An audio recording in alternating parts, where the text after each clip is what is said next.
एक लड़की जो कि कॉलेज से आई है वह घर आकर अपने माँ बाप को आवाज़ लगा रही है कि तुम कहाँ पर हो। लेकिन उसके माता पिता कोई भी आवाज़ नहीं दे पा रहे होते हैं। दरअसल वह घर में अंदर जाती है तो उसको वहाँ उस घर में से कुछ अलग ही तरह की आवाज़ सुनाई पड़ती है।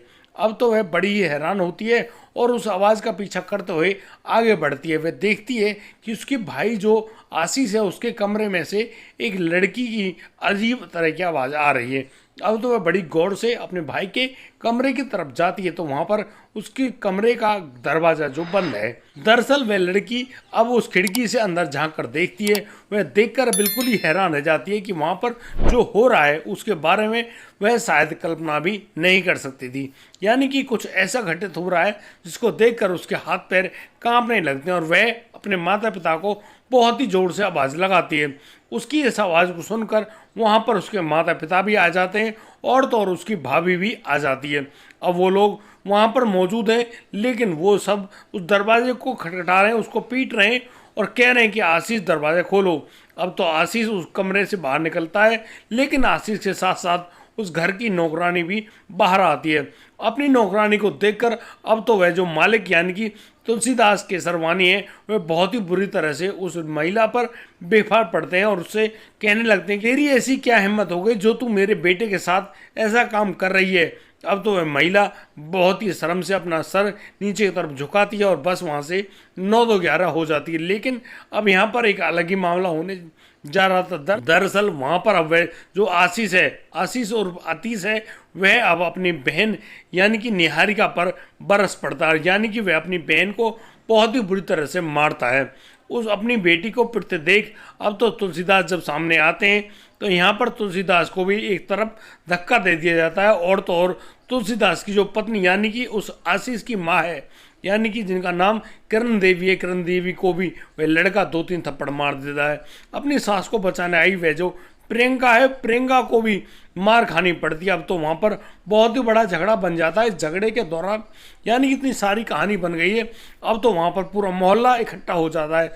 दरअसल अब तो बहुत सारे लोग वहाँ पर इकट्ठे हैं लेकिन वह तुलसीदास यहाँ से अब एक सबक लेता है और उस घर से बाहर निकलता है। वह अपने मित्र के पास उसके कंधे पर हाथ रखकर अब सीधा आगे बढ़ रहा है और वहाँ धूमनगंज के जो थाना है उस थाने में पहुँचता है और अपने बेटे के खिलाफ एक रिपोर्ट दर्ज कराता है। दरअसल वह रिपोर्ट दर्ज कराता है कि उसके बेटे के उसके घर की जो नौकरानी है उसके साथ गलत संबंध हो गए हैं और इन्हीं गलत संबंधों के चलते वह जो लड़की है, वह जो लड़का है उस नौकरानी को अपनी पत्नी बनाना चाह रहा है और हमारे पूरे परिवार के साथ ज़बरदस्त मारपीट कर रहा है। अब तो पुलिस के सामने ये एक नया मामला आ गया था। उस आशीष को थाने में बुलाया जाता है, उसको डराया धमकाया समझाया जाता है, तब जाकर वह आशीष उन लोगों से माफ़ी मांगता है और कहता है कि आगे से ऐसा कुछ भी नहीं होगा।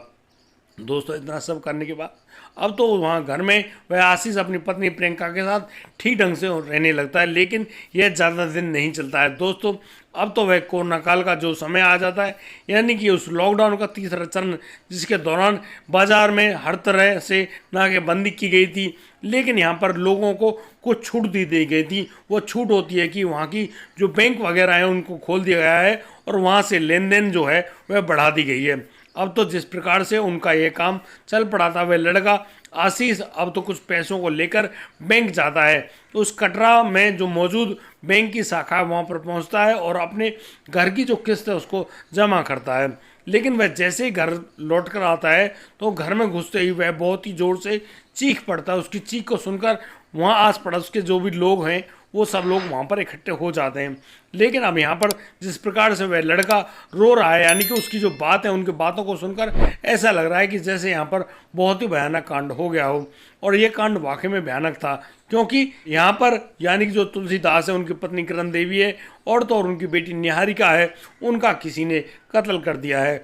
सभी लोगों का शक जाता है उस आशीष की पत्नी प्रियंका को। लेकिन प्रियंका को जब ढूंढने के लिए ऊपर के कमरे में देखा जाता है तो वहाँ पर प्रियंका भी मृत पाई जाती है। अब तो वो लोग बड़ी समझदारी दिखाते हैं और पुलिस के पास फ़ोन कर देते हैं और पुलिस भी इस हत्या के बारे में जानकर तुरंत वहाँ मौका वारदात पे पहुंच जाती है और पुलिस अब वहां पर जांच करने में जुट जाती है।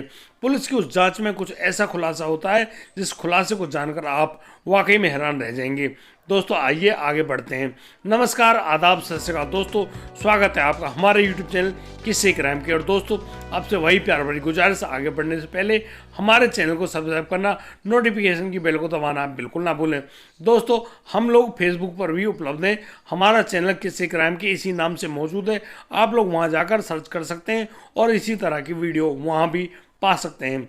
दोस्तों आज का बेहद ही हैरान कर देने वाला मामला सामने आया है धूमनगंज थाना क्षेत्र प्रयागराज से। दोस्तों प्रयागराज में वह जो एरिया है, यानी कि जो धूमनगंज वो है, वहाँ पर एक कॉलोनी है, वह पीतमपुरा नाम की कॉलोनी, जो कि बिल्कुल पॉश एरिया है। वहाँ पर इस कॉलोनी में तुलसीदास केसरवानी अपनी पत्नी, अपने दोनों बच्चों के साथ बड़े ही प्यार से रहते हैं। यहाँ पर वह लड़का जो आशीष है, आशीष की बहन निहारिका अपने माता पिता के साथ रहती हैं। जहाँ एक पिता को अपने बेटे की बारात लेकर जाने का बहुत ही ज़्यादा रुचि होती है, लेकिन उसकी ये जो खुशी है ये मिट्टी में तब मिल जाती है जब वह लड़का आशीष वहीं बगल की एक जो लड़की होती है उससे प्यार कर बैठता है और उससे शादी करने की जिद करने लगता है। अब तो वह पिता भी अपने बेटे की खुशी के बारे में सोचता है और बस अपने बेटे के लिए उस लड़की, यानी कि जिनका नाम प्रियंका है, उनको अपने घर अपनी बहू बनाकर ले आते हैं। यहाँ पर आशीष अपनी पत्नी प्रियंका के साथ बड़े ही चैन से रह रहा होता है। उनका बड़ा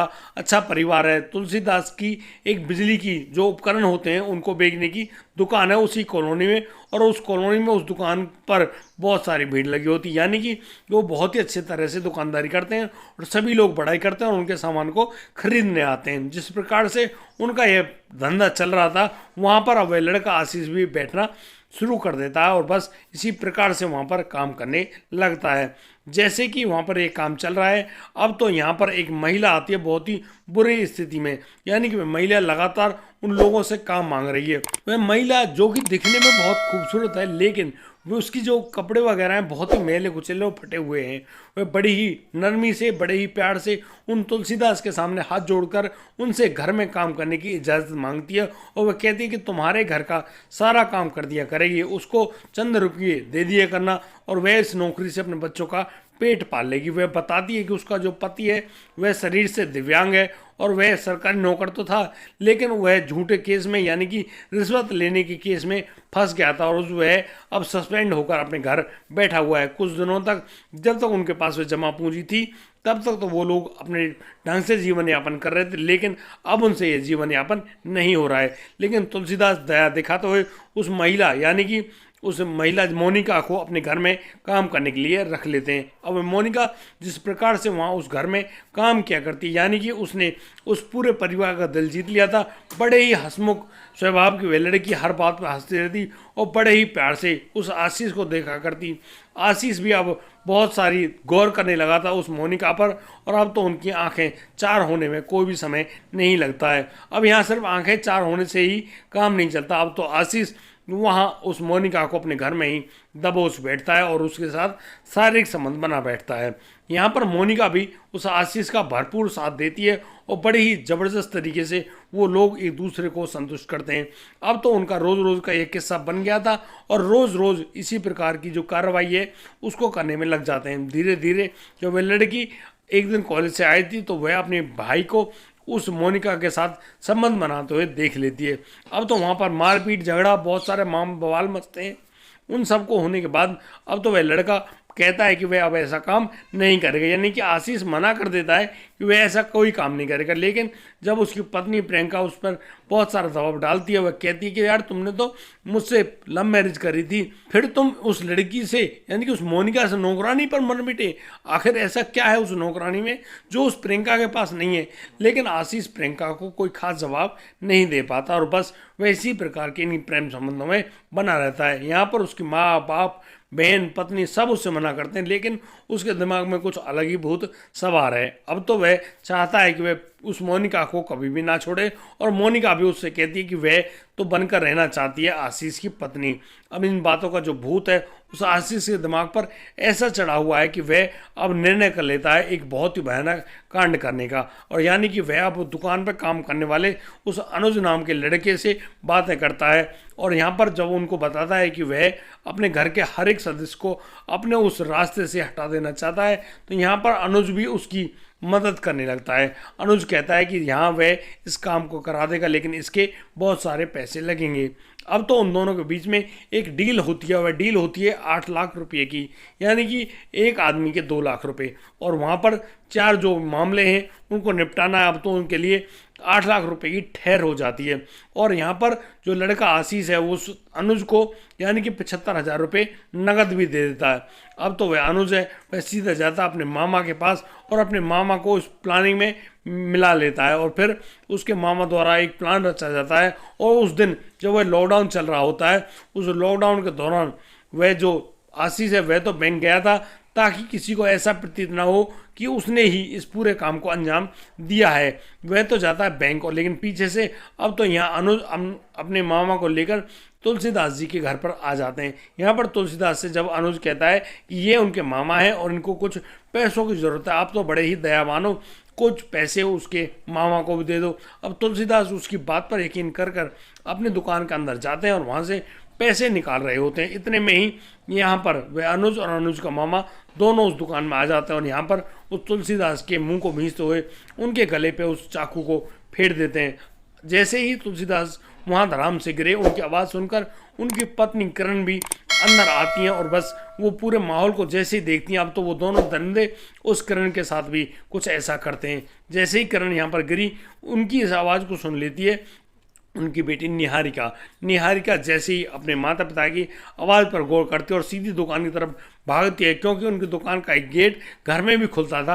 अब तो निहारिका जैसे ही अंदर आने वाली थी, उसको अनुज और अनुज का जो मामा है वह वहीं जो बीच में जो चौक है उसमें दबोच लेते हैं, और बस उसके भी गले को इसी प्रकार से रेत देते हैं। अब तो यहाँ पर एक सदस्य रह गया था, वह होती है प्रियंका को ढूंढने के लिए वो लोग अब ऊपर चढ़ते हैं, और प्रियंका जो कि अपने कमरे में बैठकर रो रही होती है, परेशान हो रही होती है। बस वहीं पर अनुज अब उस चाकू को लेकर उसको उस महिला यानी कि प्रियंका के गले पर रेत देता है, और वहीं पर उस प्रियंका की हत्या करके वो लोग वहाँ उस घर से रवाना हो जाते हैं। अब तो आशीष उस दिन जब रोना पीटना दिखा रहा था, बड़ा ही ढोंग कर रहा होता है। अब तो वहाँ पर मौका वारदात पे पुलिस को बुला लिया जाता है। पुलिस अब जैसे वहाँ पहुँचती है, पुलिस अब ठीक ढंग से मुआयना कर रही होती है और हर चीज़ पर बड़ी ही गौर फरमाती है। वह देखती है कि यहाँ पर ना तो कोई लूटपाट की गई है, ना ही किसी चीज़ को अस्त व्यस्त किया गया है। बस इस घर में से एक ही चीज़ गायब है, वह है सीसीटीवी कैमरे का डीवीआर, यानी कि उस डीवीआर में उन आरोपियों की सारी रिकॉर्डिंग मौजूद थी। और वह आदमी जानकार तो है, इस घर में लगा हुआ वह जो कैमरे का डीवीआर है वह किस जगह पर लगा हुआ है, अब तो उसको वह ले गया है। यानी कि पुलिस के पास 2 बड़े क्लू आते हैं। वह आते हैं कि इस घटना को अंजाम देने वाला शख्स इस घर से भली भांति परिचित है, उसको कौन सी चीज़ कहाँ पर रहती है, कौन कहाँ पर होता है। उसको दूसरा क्लू होता है कि उस आदमी को वही काम करना है, यानी कि उन लोगों को मौत के घाट उतारना है, और इसके अलावा वह किसी भी चीज़ से हाथ नहीं लगाएगा। यानी कि कोई आदमी किसी की हत्या करे, लेकिन वह इस प्रकार की हत्या करे, इसका मतलब ये होता है कि उस आदमी को कोई ना कोई सुपारी वगैरह दी गई है। पुलिस यहाँ पर इस घर में मौजूद है, लेकिन वह बहुत ही ढंग से अब वहाँ पर छानबीन करने में जुटी हुई है। उसी समय यानी कि उस प्रयागराज में करीब 3 जगहों पर इस प्रकार की वारदातें हो चुकी थी, और उन वारदातों को करने वाले आरोपी अभी तक पुलिस से बाहर थे, यानी कि उनकी पहुंच से बाहर थे। अब यहाँ पर जो पड़ोसी होते हैं उस आशीष के, वो खास प्रकार की बात बताते हैं पुलिस को। दरअसल वो लोग बताते हैं कि जो आशीष है इसका उनके परिवार में अक्सर झगड़ा होता रहता है, और यहाँ पर उनके घर में जो झगड़े की जड़ है वह इस घर में काम करने वाली मोनिका नाम की नौकरानी होती है। तो मोनिका जब भी यहाँ पर काम करने आती है, इनके घर में झगड़ा होता ही है। और ये आशीष जो कि अपनी पत्नी को तो रोज़ मारता था, वह अपनी बहन को भी मारता पीटता, अपनी माँ को भी मारता पीटता। यहाँ पर बहुत ही सारी कहानी जब पुलिस सुनती है, तो पुलिस अब उस आशीष को पूछताछ के लिए पुलिस थाने बुलाती है। यहाँ पर पुलिस थाने में आने के बाद जब उससे पूछा जाता है, यानी कि उस थाने के जो एसएचओ हैं वो उनसे पूछ रहे होते हैं कि भाई आशीष तुम बताओ ना, तुम ही बता दो सारी सच्चाई क्या है, क्योंकि यहाँ पर सच्चाई को जानना हमारे लिए बहुत ज़रूरी है, क्योंकि ये बहुत बड़ा हत्याकांड है। चाहे एक आदमी की हत्या हो या 4 या 20 की, लेकिन हत्या आरोपी तो हत्या आरोपी ही होता है। लेकिन यहाँ पर वह कहता है कि यार कोई भी व्यक्ति अपने परिवार के सदस्यों का ऐसे कत्ल कैसे कर सकता है। एसएचओ साहब कहते हैं कि ठीक है तुमने नहीं किया कोई बात नहीं, लेकिन अब मुझे एक बात बता दो कि तुम्हारे घर में आने वाली जो नौकरानी है मोनिका, उसके साथ तुम्हारे कैसे संबंध हैं। अब जैसे ही इस प्रश्न को वह सुनता है उसका जो चेहरा है वह सुर्ख सफ़ेद हो जाता है, यानी कि उसको लगता है कि हाँ बेटा अब तो तू फंस गया, और वह थोड़ी देर चुप रहता है और बस अब जोर जोर से रोने लगता है और कहता है कि साहब उसको माफ़ कर दो, उससे बहुत बड़ी गलती हुई। दरअसल वह हवस की आग में इतना बावरा हो गया कि उसने अपने माँ बाप के, अपने परिवार के कत्ल करने में उसके हाथ पैर नहीं कांपे और उसने उसी मोनिका को पाने के चक्कर में उन सब का कत्ल करवा दिया। अब तो पुलिस उस लड़के आशीष से सारे बयानों को दर्ज करती है और अब आशीष के ही द्वारा बताए गए उस अनुज को और अनुज के मामा को भी गिरफ्तार करने के लिए दबिश डालने लगती है। और बहुत ही जल्दी अब यहाँ पर उस अनुज और अनुज के मामा दोनों को गिरफ्तार कर लिया जाता है। और अब तो उन 4 लोगों की हत्या के जुर्म में, यानी कि उस आशीष को और आशीष के 2 साथी यानी कि अनुज और अनुज के जो मामा हैं, उन तीनों को गिरफ्तार करते हुए कोर्ट में जज साहब के सामने पेश करते हुए इसको बहुत ही क्रूरतम जो घटना है उसके रूप में नामांकित किया जाता है और फिर इस लोगों को जेल में भेज दिया जाता है। दोस्तों इस पूरे घटनाक्रम को सुनाने का उद्देश्य किसी को परेशान करना नहीं है, किसी का दिल दुखाना नहीं है। दोस्तों हम इन घटनाओं के माध्यम से आप लोगों को बताना चाहते हैं कि इस हवस की आग में ना जाने कितने ही परिवार झुलस कर रह गए हैं और बस ऐसे दर्दनाक कांड सामने आते हैं जिनको सुनाने में भी हमारा दिल दुखी हो जाता है दोस्तों। लेकिन हम लोग आपको जागरूक करना चाहते हैं, सचेत करना चाहते हैं कि इस प्रकार के कोई भी कार्य करें तो उसका जो फायदा है, जो फल है, हमेशा नुकसानदायक ही होता है। दोस्तों इस प्रकार की घटनाओं से खुद भी बचें, अपने लोगों को बचाएं, अपने समाज को भी बचाएं और लोगों को सीख और समझ दें कि यार ऐसी घटनाएं ना किया करें जिनका परिणाम बहुत ही गलत होता है। दोस्तों हमें मालूम है कि हमसे बहुत सारी गलतियां हो जाती होंगी। आप लोग इस पूरी वीडियो को देखने के बाद हमारी गलतियों को हमें बताने का प्रयास अवश्य करें और यदि हमारी कोई भी बात आपको अच्छी लगती है तो हम लोगों को प्रोत्साहित करना ना भूलें। हमें सुंदर सा कमेंट अवश्य दें, अपना नाम और पता लिखकर अवश्य दें ताकि हम अगली वीडियो में आपका नाम ले सकें, लोगों को बता सकें कि आप लोगों ने हमको कितने अच्छे ढंग से सपोर्ट किया है। दोस्तों आज के लिए सिर्फ इतना ही, अब दीजिए मुझे इजाज़त, मिलता हूँ कल, लाता हूँ एक और नया सनसनीखेज मामला। तब तक के लिए आप बढ़िया रहें, बेहतरीन रहें, अपना और अपने परिवार का बखूबी ख्याल रखते रहें। जय हिंद, जय भारत।